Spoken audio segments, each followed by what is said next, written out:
نستعينه ونستغفره ونعوذ بالله من شرور أنفسنا ومن سيئات أعمالنا من يهد الله فلا مضل له ومن يضلله فلا هادي له أشهد أن لا إله إلا الله وأشهد أن محمدا عبده ورسوله الذي لا نبي ولا رسول بعده أما بعد اللهم لا سهل إلا ما جعلته سهلا وأنت تجعل الحزن إذا شئت سهلا اللهم إنا نسألك علما نافعا ورزقا طيبا وعملا متقبلا ربي زدني علما وارزقني فهما. Alhamdulillah, puji serta syukur milik Allah Subhanahu wa taala. Dialah Allah yang paling layak untuk kita puji, sebab kita semua adalah milik Allah Subhanahu wa taala. La haula wala quwata illa billah. Tidak ada daya dan kekuatan yang kita miliki hari ini ataupun sebelumnya ataupun yang akan datang kecuali semuanya dari Allah Subhanahu wa taala. Allahumma shalli ala Muhammad wa ala ali Muhammad kama shallaita dari Ibrahim wa barik ala Muhammad wa ala ali Muhammad kama barakta ala ali Ibrahim fil alamin innaka Hamidum Majid. Mudah-mudahan salawat kita bagian terkecil dari menunjukkan kecintaan kita kepada Rasul sallallahu alaihi wasallam. Sahabat fillah yang dimuliakan Allah Subhanahu wa taala, insyaallah kita masih melanjutkan pembahasan tentang ta'limul muta'allim, bagaimana cara menjadi murid yang baik, bagaimana cara belajar yang baik sehingga yang didapat tidak sekedar ilmu, tapi yang paling penting adalah mendapat ridho Allah Subhanahu wa taala. Karena ilmu yang kita kaji harus membawa perubahan. Ilmu yang kita kaji harus membawa manfaat. Ilmu yang kita kaji harus menjadikan kita lebih baik, lebih taat, lebih takwa kepada Allah Subhanahu wa taala. Maka jika kita hanya sekedar mencari ilmu, itu hanya akan membuat kita terbebani. Apalagi kemudian datang ke Ustadz A, datang ke majelis A, punya semangat untuk datang saja. Insya Allah itu juga baik, ada manfaatnya, tapi tidak akan membawa perubahan kalau tidak diniatkan ilmu itu bermanfaat untuk dirinya. Karena ilmu itu nur kan, al ilmu nurun wal jahlu dorun. Ilmu itu cahaya dan bodoh itu bahaya. Kalau cahaya kan manfaatnya bukan hanya untuk kita. Ketika lampu ini terang, yang merasakan manfaatnya bukan hanya yang nyumbang, bukan hanya yang memasang, bukan hanya yang menekan, tapi semua orang yang ada di ruangan ini merasakan manfaat dari lampu itu. Itulah ilmu. Apalagi kalau sumber ilmu kita adalah Al-Quran dan hadis, maka tentu ini adalah sebuah kemuliaan. Karena Al-Quran kalamullah, hadis adalah apa yang diucapkan, apa yang diperbuat oleh Nabi SAW yang hakikatnya dari Allah Subhanahu wa taala. Karena Al-Quran dan Sunnah adalah sumber kemuliaan, maka siapapun yang mengajarkan Al-Quran ataupun hadis, dan siapapun yang belajar tentang Al-Quran atau hadis, dan wasilah apapun yang dipakai untuk kita belajar tentang Al-Quran atau hadis, maka semuanya menjadi kebaikan, semuanya bermanfaat, semuanya kemuliaan. Oleh karena itu dalam riwayat Imam Al-Bukhari, Nabi SAW bersabda, khairukum man ta'allamal Qur'an wa 'allamuhu. Sebaik-baik orang di antara kalian itu yang ta'allamal Qur'an, yang belajar tentang Al-Quran, belajar tentang ilmu Allah Subhanahu wa taala, wa 'allamuhu, dan mengajarkannya kepada orang lain. itu khairukum, sebaik-baik orang di antara kalian. Artinya yang terbaik menurut Allah itu bukan orang yang banyak hartanya, punya pekerjaan, punya jabatan, bukan, tapi orang yang belajar dan mengajarkan Al-Quran. Karena Al-Quran adalah sumber kebahagiaan, sumber ketenangan, sumber kemuliaan. Karena Al-Quran adalah kalamullah. Sahabat fillah yang dimuliakan Allah Subhanahu wa ta'ala, maka penting bagi kita untuk memahami dengan baik. Karena apa yang kita kaji adalah Al-Quran, apa yang kita kaji adalah As-Sunnah, dan apa yang kita kaji adalah kitab-kitab para ulama yang mereka bikin dalam rangka untuk memudahkan kita memahami Al-Quran dan hadis. Maka wajib bagi kita untuk memuliakan dan menghormati, satu, ilmunya, kedua, orangnya. Maka Imam Az-Zarnuji membuat sebuah bab tentang faslun fi ta'zimil ilmi wa ahlihi, pembahasan mengenai ta'zimil ilmi, menghormati ilmu, wa ahlihi, dan menghormati ahli ilmu. Jadi ilmu itu harus dihormati, dan orang yang mengajarkan ilmu juga harus dihormati. Ketika sumber ilmunya adalah Al-Quran sebagai kalamullah ataupun hadis, maka semua yang terlibat dalam Al-Quran dan hadis, orang yang mengkajinya, orang yang menulisnya, orang yang membiayainya, dan siapapun yang terlibat, itu wajib kita hormati, wajib kita muliakan. Sehingga kemudian Imam Arjuni mengatakan, i'lam anna talibal ilmi, ketahuilah bahwa seorang penuntut ilmu la yanalul ilma, tidak akan dapat memperoleh ilmu, wala yantafi'u bihi, dan tidak akan meraih manfaat dari ilmu itu, illa bi ta'zimil ilmi, kecuali dengan memuliakan, menghormati ilmu, wa ahlihi, dan memuliakan orang yang mengajarkannya, wa ta'zimil ustaz, memuliakan guru, wa tauqirihi, dan menghormatinya. Sahabat fillah yang dimuliakan oleh Allah Subhanahu wa taala, maka di antara cara kita menghormati ilmu adalah kita merasa butuh dengan ilmu itu, datang tanpa harus kita kemudian melalaikannya. Artinya kalau merasa bahwa kita butuh ilmu dan ilmu itu adalah sebuah kemuliaan, pasti akan datang. Bahkan bukan hanya satu kajian, tapi banyak kajian. Karena kalaulah majelis ilmu itu memuliakan, berarti sering kita hadir di majelis ilmu akan membuat kita mulia. Dan ironis kalau orang ingin dimuliakan tapi menjauhi ilmu atau majelisnya atau orangnya. Jadi kehinaan kita, rendahnya kita itu ketika menjauhi seorang penuntut ilmu, menjauhi seorang pengajar ilmu, dan menjauhi majelis ilmu. Makanya hati-hati kalau kemudian kita sebagai penuntut ilmu sudah berani menilai tidak baik, jangan ngaji ke Ustadz Fulan, padahal kita nggak tahu, dan kita juga nggak pernah ngaji bersama Ustadz Fulan. Jangan hadir di majelis Fulan. Nah, khawatir itu adalah alasan kita untuk tidak mau belajar ilmu, untuk tidak mau menghadiri ilmu. Maka saat itu kita sedang rendah, saat itu kita sedang hina. Makanya orang yang tidak mau belajar itu orang yang hina,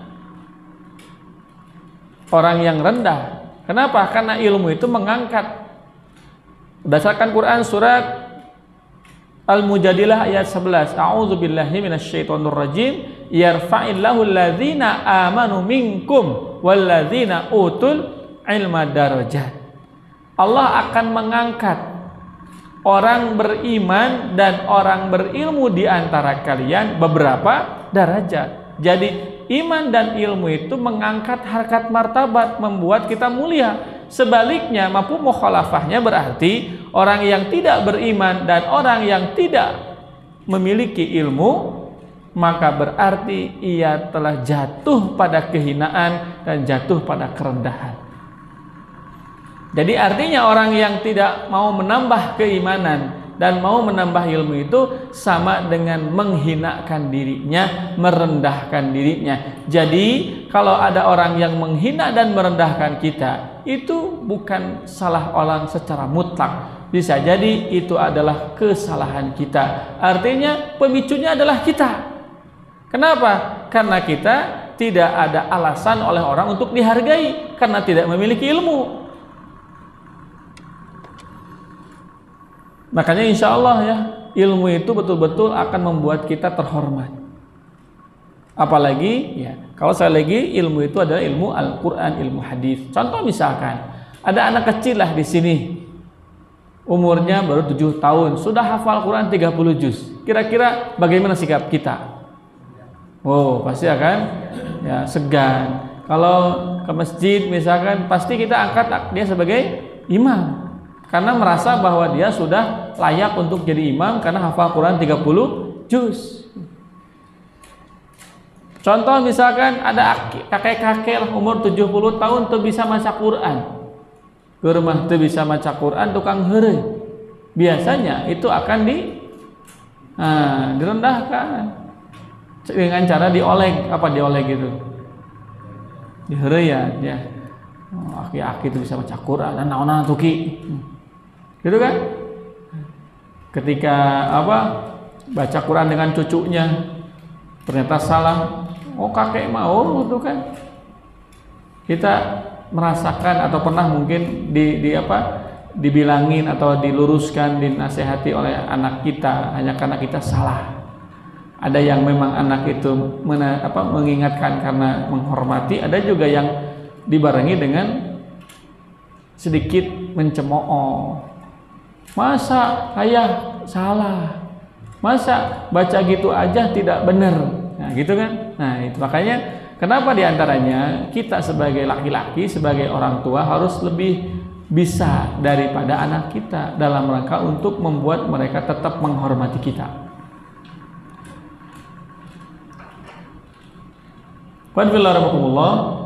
Jadi la yanalul ilma wa la yantabihu bihi illa bi ta'zimil ilmi wa ahli. Kita tidak akan pernah bisa mendapatkan ilmu dan kita tidak akan pernah bisa meraih manfaat dari ilmu kalau kita tidak memuliakan ilmu dan tidak memuliakan orang yang mengajarkan ilmu.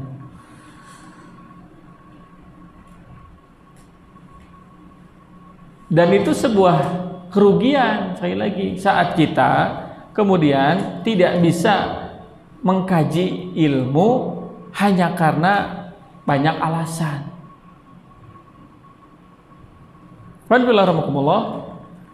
Maka di antara cara kita untuk memuliakan ilmu adalah kita komitmen untuk hadir di majelis ilmu. Diusahakan jangan sampai izin. Diusahakan jangan sampai goib. Apa goib itu? Hilang, terhadir. Diusahakan jangan sampai belang betong. Banyak belangnya daripada betongnya. Jangan sampai kemudian kita merasa dan ngaji mah nggak penting, atau pura-pura tidak tahu. Oh, manawi teh teu aya pangaosan. Oh, manawi teh teu aya naon, teu aya kajian, da teu aya jadwalna ayeuna mah, teu aya nu nge-share. Hati-hati, khawatir itu adalah alasan kita tidak mau memuliakan ilmu. Maka ketika kita komitmen untuk menghadiri ilmu, siapapun yang menyampaikannya selama sumbernya Al-Quran dan Sunnah, dasarnya jelas, maka wajib bagi kita untuk memuliakan ilmu dengan cara menghadirinya, dengan cara mengkajinya, dengan cara mendengar dan menyimak dengan baik. Juga termasuk di antara cara memuliakan ilmu adalah dengan mengkaji, membaca Al-Quran dan hadis. Jadi artinya harus ada dalam sehari itu waktu kita untuk membaca, mengkaji Al-Quran dan hadis. Jangan sampai kita sering membuka dan membaca status WA orang, tapi susah dan tidak bisa membaca status dari Allah Subhanahu wa taala yang ada dalam Al-Quran ataupun hadis Nabi SAW. Setiap informasi yang ada dalam HP kita tahu, tapi informasi yang ada dalam Al-Quran kita nggak tahu. Status orang kita tahu, berita yang update kita tahu, tapi berita yang disampaikan oleh Nabi SAW kita tidak tahu. Padahal Quran sudah ada di hadapan kita, padahal hadis sudah ada di hadapan kita, kitab-kitab para ulama sudah banyak berterbangan di hadapan kita, di depan kita, tapi kadang kita nggak mau mengkajinya. Nah, penyakit kita hari ini adalah malas baca. Sekali lagi, penyakit kita hari ini adalah malas baca. Jarang hari ini teman-teman yang hobinya membaca. Bisa dilihat dari koleksi buku di rumahnya. Contoh, saya akan absen misalkan, ya, antum Quran punya? Kade atau Quran masjidnya? Ayah gaduh Quran masjid di sini. Hadis punya hadis? Hah, hadis apa? Hadis arba'in lah punya? Hah? Oke, hadis arba'in punya? Bulughul Maram punya? Riyadhus Shalihin punya? Sahih Bukhari punya? Atau jangan Sahih Bukhari, Lu'lu' wal Marjan, itu ringkesan Bukhari Muslim. Aduh, kalau ngaku Quran Sunnah ya minimal harus punya lah kitab hadisnya. Minimal itu ada di rumah kita lah, sebagai kitab induk lah. Itu ada itu. Jangan sampai aina makan usum lagi usum HP aina mah. Digital aina mah. Oh, gitu. Ari nu aya dina HP mah pacampur jeung gambar, video yang tidak seronok. Takapeung mah nuju muka aplikasi hadis aya iklan wanita tidak berkerudung. Nah, tuh kan ungeuk. Jadi api-api astagfirullahaladzim Ustaz ieu ya iklan beri diplong heula ada teh. Masya Allah, itu kan. Nah, makanya tetap yang paling baik itu tetap sumbernya, yaitu kitab asli yang ada di hadapan kita berbentuk mushaf atau lembaran yang isinya tentang hadis. Itu tetap adalah cara kita untuk memuliakan ilmu. Oh, apalagi ini merbuat kita nih, insya Allah kan perpustakaan, ya, kitab hungkul, saya yakin sudah kebaca itu. Nah, jadi kalau beliau jalan keluar, berarti sedang membaca kitab. Husnudon harus.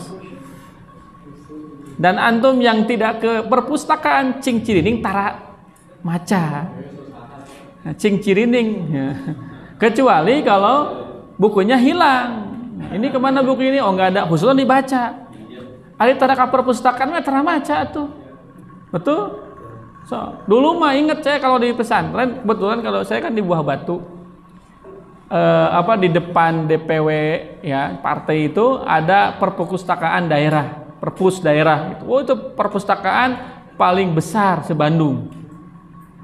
Itu setelah depan Transmigrasi, setelah Samsat, Uninus, Transmigrasi, seberangnya itu ada perpustakaan terbesar se-Bandung. Itu lengkap, itu resep gitu. Jadi seminggu sekali kadang kita ke perpustakaan. Jadi member daftar, kemudian pinjem gitu. Bahkan saya dulu termasuk penjual kitab, penjual buku. Dulu makanya kitab-kitab yang saya miliki di perpus atau di rumah itu batik dulu ketika saya jualan buku. Itu batik nanti nyata karena buku kendi. Dulu saya jualan Solo Box ya, buku-buku yang dikeluarkan oleh penerbit Solo. Nah, bagus-bagus, murah-murah. Maka setiap dapat keuntungan saya belikan buku, dapat keuntungan belikan buku. Makanya alhamdulillah koleksi kitab hari ini banyak, itu diantaranya adalah karena batik dari jualan buku. Luar biasa. Jadi ini adalah upaya kita untuk memuliakan ilmu. Apalagi saya kalau suka iri ya ketika masuk ke rumah seorang ustadz, masya Allah kitabnya banyak gitu. Luar biasa ya. Nah kita itu ngaca nggak mau, ngajinya nggak mau, nyumbang kitabnya juga nggak mau. Setidaknya minimal tuh.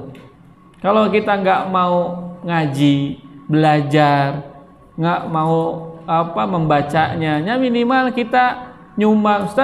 Ustad butuh kitab apa? Ku saya pak meserkeun tah. Contoh, 5 contohnya. Pilih Ustaz Dilis misalkan ini butuh kitab ini. Oke, berapa Ustaz? 20 juta. Teu kirang Ustaz, coba hitung deui. Pilih kirang. Hitung deui gitu proyek kita 30. Pilih sakdik deui Ustaz. Aya abdi budgetna 50 juta. Oh, misalkan gitu. Itu jariah kan. Maka ilmu ini kalau dijaga, insya Allah akan menerangi 7 turunan. Islam bisa tersebar hari ini selain maksudnya karena takdir Allah atau kebaikan dari Allah, itu maksudnya karena tersebarnya ilmu di kalangan umat Islam dengan adanya literasi Al-Quran dan hadis serta kitab-kitab karangan para ulama. Jadi kalau kita tidak ada minat untuk membaca, maka khawatir kita tidak termasuk orang yang mendapatkan ilmu karena tidak ada keinginan untuk menjaga ilmu. Ustadznya dibiarkan hidup sendiri, kitab-kitab karya ustadz tidak pernah kita kaji, terus bagaimana mungkin kita akan dihormati, dihargai? Bagaimana mungkin kita akan mendapatkan kemuliaan? Begitu, manfillah rahimakumullah. Dan ketika kita membeli kitab, buku, walaupun kita misalkan gak begitu pandai membaca, gak begitu suka, antum niatkan untuk keluarga dan untuk anak cucu kita. Biar nanti anak cucu kita gak usah beli kitab, tinggal baca. Saya dulu, ya ketika orang tua saya beli kitab di rumah, saya pikir hari pun bapak tiasa ente gitu maca anak. Ada kitab Sahih Bukhari tafsirnya, tafsir Quranul Azim Imam Ibnu Katsir. Beberapa kitab pada saat itu saya tahu bahwa orang tua saya pesantren dulu nggak tamat. Tapi buat apa beliau baca atau beli kitab? Dan saya juga nggak lihat beliau suka baca kitab karena mungkin nggak tahu, nggak bisa.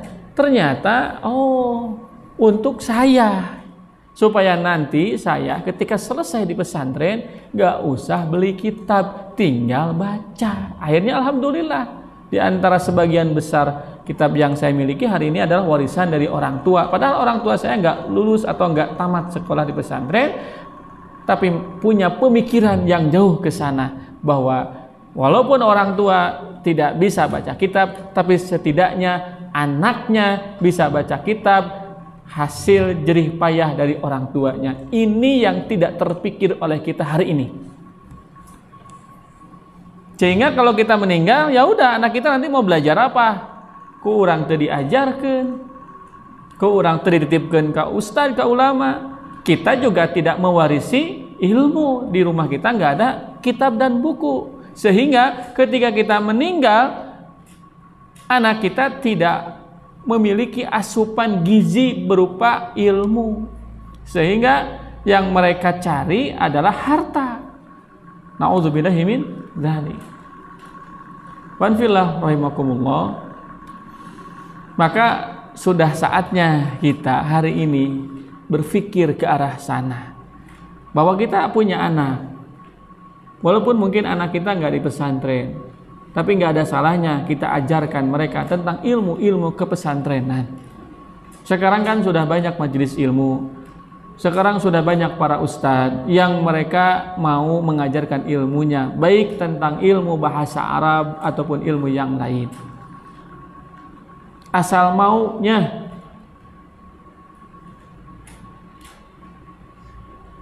Imam Syafi'i rahimahullah, beliau hidupnya itu banyak sentuhan ibu, tapi karena diarahkan oleh ibunya untuk belajar kepada Imam Malik dengan cara belajar yang ketat, tidak bisa hadir di majelisnya Imam Malik kecuali harus membawa catatan.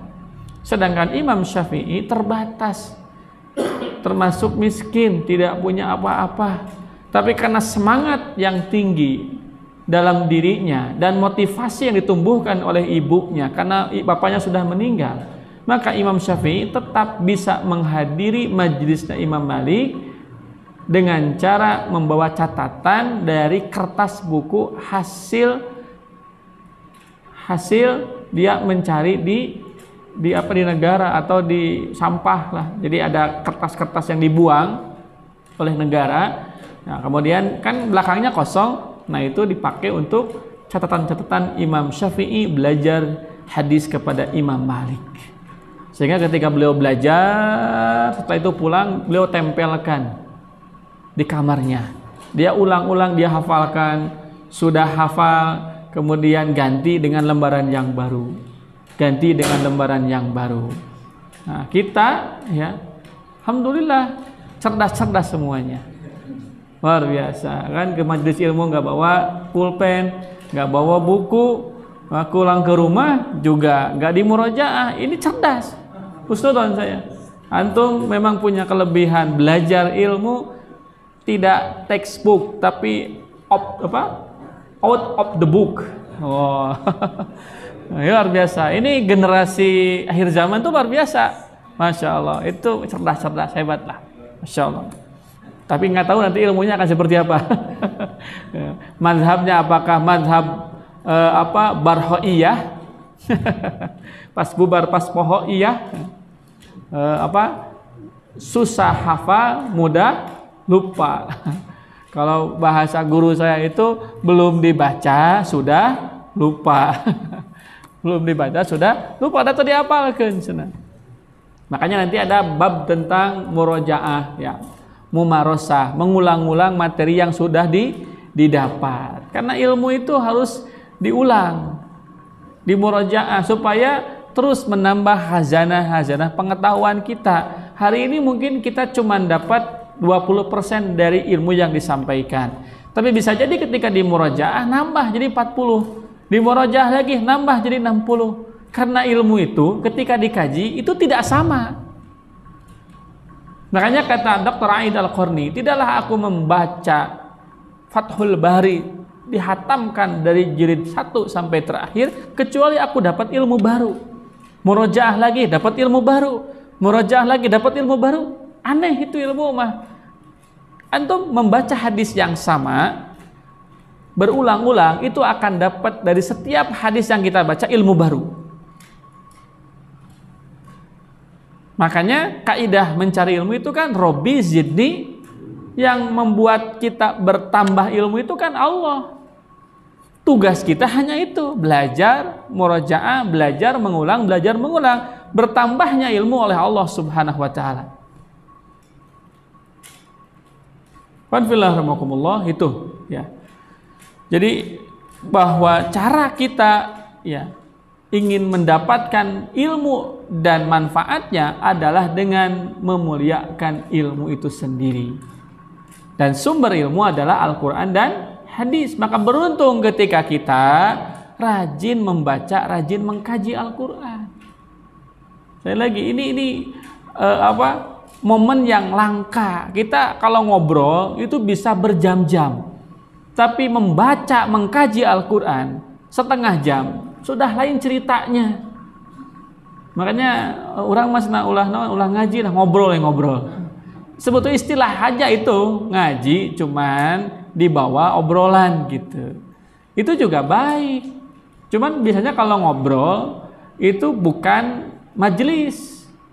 Kalau majelis itu ada adab. Kalau ngobrol mahnya biasa lah ngalir ngidul ya. Kamu beri kopdud mahnya. Gitu. Nah itu memang kalau kopdud ya kudu bari ngobrol. Kalau kopdud nggak bisa bari ngaji di majelis. Gitu.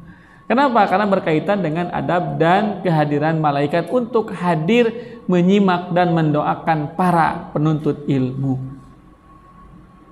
Jadi kalau kita ngobrol itu hanya dapat ilmunya saja, tapi tidak dapat ya adab dan keberkahan ilmu. Makanya yang paling baik itu tetap ngaji. Begitu. Tetap yang paling baik itu ngaji. Kecuali kalau hanya untuk menambah wawasan, menambah pengetahuan, menambah ilmu, itu bisa dengan ngobrol santai, bari makan, bari bala kecerakan, ya, bari healing, cicing, cinatan, cinakul, itu nggak jadi masalah. Dapat itu ilmu, tapi cuma sebatas itu. Nah, kalau kita ingin memuliakan ilmu, tadi memang harus disiapkan pakaiannya, catatannya, kitabnya, tempatnya, niatnya, semuanya. Kenapa? Karena kita sedang memuliakan ilmu, bukan hanya sekedar mengkaji ilmu. Itulah yang dimuliakan oleh Allah Subhanahu wa taala. Jadi talibul ilmi, para penuntut ilmu, la yanalul ilma wa la yantafi'u bihi illa bi ta'dhimil ilmi wa ahli, tidak akan bisa mendapatkan ilmu, tidak akan bisa meraih manfaat dari ilmu kecuali dengan cara ia memuliakan ilmu dan memuliakan gurunya, memuliakan pengajarnya, menghormati para ahli. Makanya diantaranya jangan pernah kita langsung gampang menyimpulkan dan langsung gampang menjustifikasi seorang guru hanya karena kita tidak sependapat dengan apa yang disampaikannya. Hindari debat, apalagi kepada guru. Wah, itu guru teh asa cek saya masalah gitu. Jadi kalau kita sudah berani menyalahkan guru padahal kita baru belajar, itu tanda ketidakberkahan ilmu kita. Baiknya adalah sabar untuk terus belajar sampai akhirnya kita paham. Oh, maksudnya kemarin itu ini. Nah, tapi kalau kita juga sudah menyimpulkan, sudah ngajak debat, Ustaz, tadi teh menurut saya masalah tadi teh. Padahal Ustaznya lebih tahu karena menguasai ilmu. Kita hanya karena baru dapat satu poin, kemudian kita menyalahkan. Ada 8 nasihat baik dari Imam Al-Ghazali kepada kita sebagai para penuntut ilmu. Memang ini nih beliau sampaikan kepada muridnya, 4 yang harus dijauhi dan 4 yang harus dilakukan, kata Imam Al-Ghazali. 1, kata Imam Al-Ghazali, 4 yang harus kita jauhi, 4 perkara yang harus ditinggalkan adalah, yang pertama kata beliau, ala atunadhiru ahadan fi mas'alatin mastata'ta li anna fiha afatin katsirah. Kata Imam Al-Ghazali, 4 yang harus kita tinggalkan adalah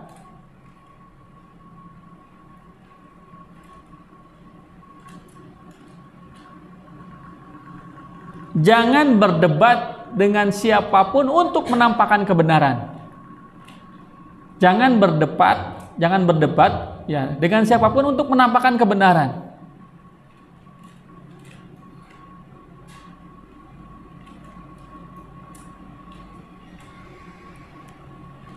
Jadi kita berdebat untuk menyampaikan, untuk membuat orang lain tahu bahwa kita yang benar gitu. Jadi jangan kata beliau. Kalaupun kata beliau, kalaupun memang terpaksa atau karena kondisi kita harus berdebat, maka 2 hal yang harus diperhatikan. 1, jangan membedakan kebenaran itu nanti datang dari siapa. Artinya betul-betul pure debat itu untuk mencari kebenaran. Dan tidak harus kita yang menyampaikannya, tidak harus kita yang menghadirkannya. Bisa jadi kebenaran datang dari orang yang kita ajak debat. Jadi bukan dalam rangka mempertahankan kebenaran, tapi untuk menghadirkan kebenaran yang datang dari siapa aja kita terima. Selama ini yang namanya debat kan gitunya, kekeh merasa paling benar. Jadi seolah-olah harus ada yang kalah, harus ada yang benar. Ini salah. Jadi prinsip debat itu kalau kata beliau, kalaupun terpaksa silahkan, tapi tujuannya mencari kebenaran. Maka ketika kita berdebat menemukan kebenaran walaupun tidak datang dari kita, terima. Artinya harus mengakui kalau ternyata kebenaran itu datang dari lawan debat kita, ya udah, nggak usah dipaksakan kita harus menang, dia harus kalah, nggak. Yang kedua kata beliau, kalau mau berdebat baiknya dibahas di tempat yang sepi, jangan di tempat yang terbuka.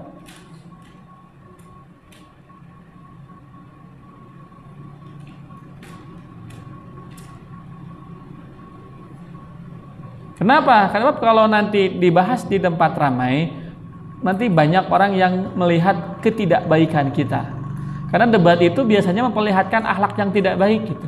Ada emosinya, ya, ada main telunjuknya, ada adabnya yang tidak baik, suaranya, dan sebagainya. Orang ya, kamu apalagi sekali lagi perdebatan itu dipertontonkan oleh para guru, para ustadz, para ulama. Ini berdampak tidak baik. Jadi debat itu akan merusak persatuan. Debat itu akan melemahkan kesatuan. Makanya dalam Quran surat At-Taubah itu ya, jangan berdebat, yang itu akan merusak kesatuan hati kita. Yang kedua, kata Imam Al-Ghazali, yang harus ditinggalkan oleh kita adalah jangan dulu memberi nasihat kepada orang sebelum kita mengamalkannya.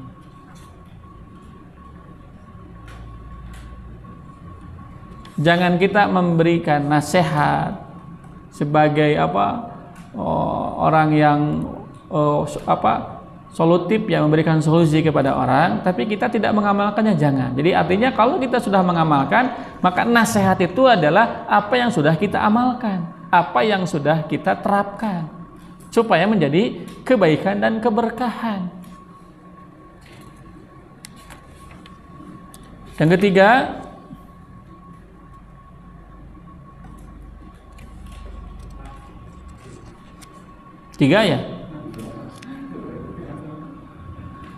jangan bergaul dengan para sultan, para penguasa,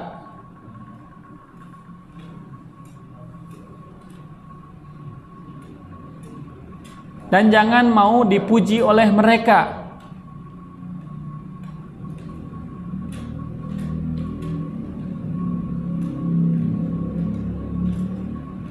Lagi, jangan bergaul dengan para sultan, para penguasa, dan jangan mau dipuji oleh mereka. Ya, dipuji, dan kita, karena apa? Kalau mereka memuji kita, maka kita akan memuji mereka. Artinya kalaupun salah, kita akan puji mereka, karena bergaul dengan sultan, penguasa itu bisa menutup kebenaran. Makanya ulama itu ya tidak baik nyosor-nyosor kepada penguasa. Tapi penguasa yang butuh ulama. Maka ulama yang buruk itu adalah ulama yang mendatangi pintu penguasa. Itu ulama yang buruk itu. Ulama yang namanya itu mengemis. Ulama yang baik itu yang tetap menasehati kepada penguasa. Maka termasuk jihad yang paling baik adalah menasehati penguasa yang fajir, penguasa yang zalim. Itu dinasehati dengan baik, dengan bijak. Ya. Sebab sekali lagi kalau kita gaul dengan mereka, apalagi kita sebagai ulama misalkan, itu akan membuat tumpul ketajaman ketajaman kebenaran kita. Apalagi kalau sudah kita memujinya, Tuhan yang dimuliakan, Tuhan yang udah, mereka akan kemudian tidak mau belajar tentang ilmu agama. Yang keempat, kata Imam Al-Ghazali, ya, yang harus kita tinggalkan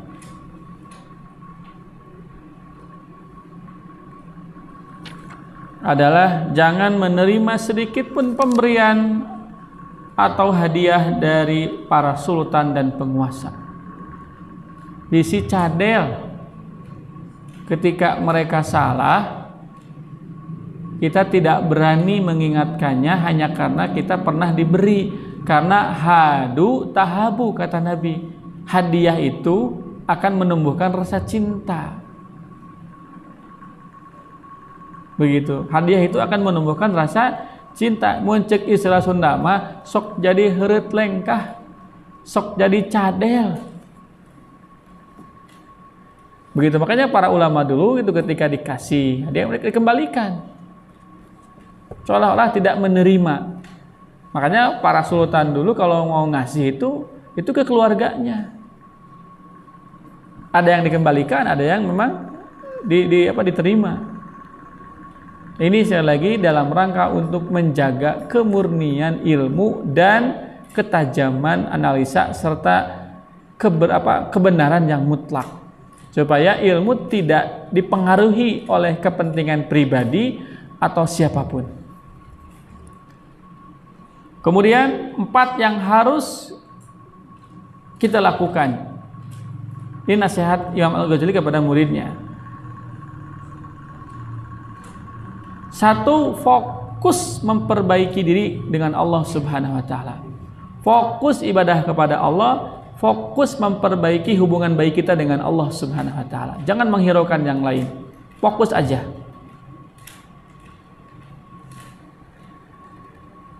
Kedua, mencintai saudara seperti kita mencintai diri kita sendiri. Jadi artinya memandang saudara semuslim itu seperti memandang diri kita sendiri. Artinya selama mereka adalah muslim, saudara kita sama. Walaupun mungkin majelisnya berbeda, gurunya berbeda, selama sumbernya sama Al-Quran atau hadis Nabi SAW, maka hakikatnya kita dengan mereka sama di sisi Allah Subhanahu wa taala. Jangan kemudian merasa kita lebih baik daripada mereka karena mereka adalah saudara kita. Wala tuzakku anfusakum, jangan merasa sok suci. Allahu a'lamu biman ittaqa, sebab Allah yang paling tahu siapa yang paling takwa di antara kita. Bisa jadi orang yang kita anggap rendah itu hina, menurut kita hina gitu, tapi mulia di hadapan Allah Subhanahu wa taala. Makanya dalam Quran surat Al-Hujurat ya, ayat ke-7 ayat ke-8 kalau tidak salah, la yaskhara qaumin min qaumin, jangan pernah mengolok-olok satu kaum kepada kaum yang lain, karena bisa jadi orang yang kita olok-olok itu lebih baik daripada kita. Jangan menghina dan jangan merendahkan orang saudara kita, karena bisa jadi orang yang kita rendahkan, orang yang kita hina itu mereka mulia di hadapan Allah Subhanahu wa taala.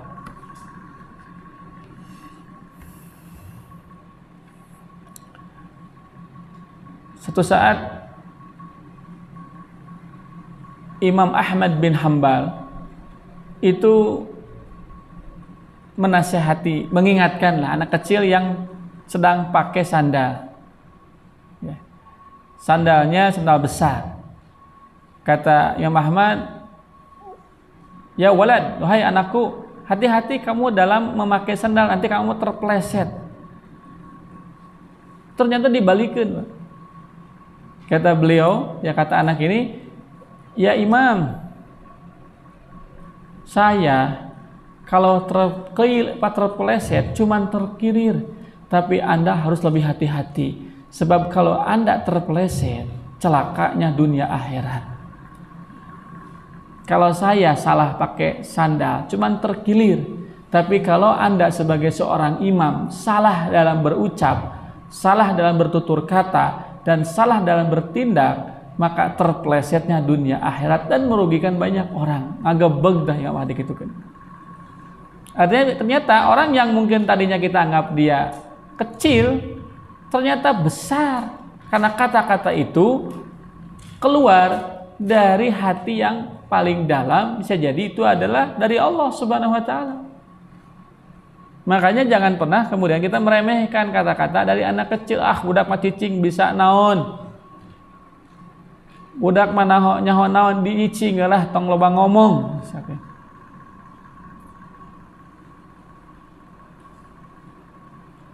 Ketika Nabi Yusuf alaihissalam dalam keadaan bingung saat dituduh zina oleh ratu istri Al-Aziz, karena memang jago drama. Nggak tahu zaman dulu ada drama Korea atau tidak ya. Tapi begitu Nabi Yusuf tidak mau kan, dikejar oleh Zulaikha sampai kemudian masuk keluar di pintu terakhir, disampaikan ada Al-Aziz dan para ajudannya serta pembantu-pembantu yang lain. Karena tiba-tiba itu langsung terurai air matanya. Ini Yusuf berani masuk ke rumahku, ke kamarku. Kira-kira apa hukuman bagi orang yang berani memasuki kamar orang? Langsung seketika drama. Nabi Yusuf kan bingung harus bilang gimana, karena bagaimanapun Nabi Yusuf sebatas hamba, sebatas orang biasa ya, mau bicara benar pun belum tentu didengar, apalagi bicara salah gitu. Betul-betul bingung. Kira-kira antum mau jawab apa? Ento abi mah ento, demi Allah tak kerut celi awi. Gitu mah. Walah, ini di depan kita sultan ini, presiden, raja gitu. Cuma bingung karena udah tinggal tawakal aja, ngadoa ke Allah. Tiba-tiba ada suara anak kecil. Akhirnya Nabi Yusuf mengatakan, saya memang tidak punya sakti, tapi satu-satunya saksi untuk menunjukkan ketidaksalahan kita atau saya adalah tuh anak itu. Anak yang mana? Anak yang sedang nangis. Akhirnya dihadirkanlah anak itu, anak yang bayi yang belum bicara itu. Kata mereka, masa mungkin sih, mana mungkin anak ini bisa bicara, kan dia masih balita. Ini skenario Allah Subhanahu wa taala untuk menunjukkan ya posisi Nabi Yusuf yang benar. Maka orang yang sabar pasti akan ditolong oleh Allah Subhanahu wa taala. Hadis riwayat Imam Ahmad, innan nasra ma'as sabri, sesungguhnya pertolongan Allah datang di saat kita sabar. Dan datangnya itu tepat di saat kita membutuhkannya. Akhirnya datangkanlah anak itu. Ditanya, kalau antum nggak percaya, tanya saja bagaimana dan apa yang diucapkan oleh anak itu. Tiba-tiba anak itu mengatakan, wa in kubaduburahu, untuk menunjukkan Yusuf itu benar atau salah. Lihat saja, jika yang sobek itu baju Yusuf, maka Yusuf yang salah. Tapi jika yang sobek itu belakang baju Nabi Yusuf, maka Yusuf yang benar, dia yang berdusta. Ini yang bicara anak kecil, Pak. Kalaulah anak ini sudah bisa bicara, bisa jadi ini sudah kong kali kong, sudah hasil kikecepan. Nabi Yusuf mungkin nyawa kita, tapi karena ditakdirkan anak ini nggak bisa bicara, dan bicaranya anak ini adalah murni kekuasaan Allah Subhanahu wa taala. Setelah itu nggak bisa bicara lagi. Untuk juga langsung tiba-tiba ternyata nyarios, dia bicara cuman itu aja gitu. Karena masih dalam keadaan belum bisa bicara normal. Dia mengatakan demikian, jika seandainya Yusuf itu sobeknya di depan, maka wanita itu yang benar, Yusuf yang salah. Namun jika baju Yusuf itu sobeknya di belakang, maka Yusuf yang benar, dia yang salah. Ternyata setelah dilihat, maka Nabi Yusuf bajunya sobek di belakang, berarti ditarik, dipaksa oleh Al-Aziz. dipaksa. Nah, dipaksa zina ku istri nu geulis. Luar biasa. Wah, ini luar biasa. Itu kekuasaan dari Allah Subhanahu wa ta'ala. Dia anak kecil membawa pertolongan. Jadi sekali lagi, orang yang mungkin kita anggap sepele, orang yang mungkin kita anggap rendah, bisa jadi itulah orang yang dimuliakan oleh Allah Subhanahu wa ta'ala. Maka prinsipnya bukan kecil dan besarnya, prinsipnya adalah kebenaran. Makanya tak husnuzon kepada siapapun, kepada saudara kita, walaupun mungkin dia tidak sebaik kita, tidak sehebat kita.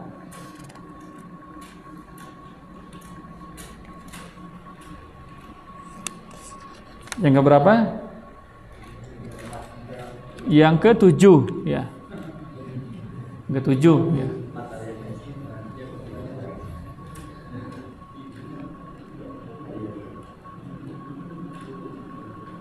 Jangan membaca buku kitab yang tidak menambah keimanan dan tidak mensucikan hati dan jiwa.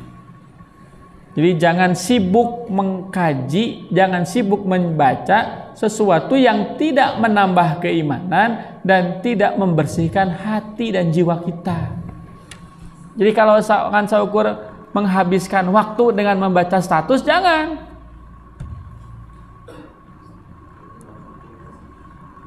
Itu. Jadi lakukanlah apa yang bermanfaat untuk diri kita, menambah keimanan, menumbuhkan keimanan, dan membuat hati kita bersih. Jangan menyibukkan sesuatu yang tidak membuat kita bertambah imannya. Itu prinsip seorang muslim itu. Saya kalau seperti ini nggak bertambah keimanan saya, ya nggak membuat hati saya bersih, oke, menghindar. Karena sayang gitu. Tugas pokok kita ibadah kepada Allah Subhanahu wa ta'ala bukan untuk membuang-buang waktu dan kesempatan. Kalaulah kita duduk bareng tidak membawa manfaat, tidak menumbuhkan keimanan, tidak membuat kita semakin dekat dengan Allah, dan tidak membuat kita semakin bersih hatinya, sebaiknya jangan diteruskan. Yo, mending pulang we. Atau kita hadirkan muhalil yang menghalalkan obrolan kita. Siapa? Orang yang paham tentang ilmu agama, orang yang ngerti tentang Allah Subhanahu wa ta'ala, sehingga obrolan kita, diskusi kita, kumpulan kita betul-betul bermanfaat, membawa kebaikan, menambah keimanan.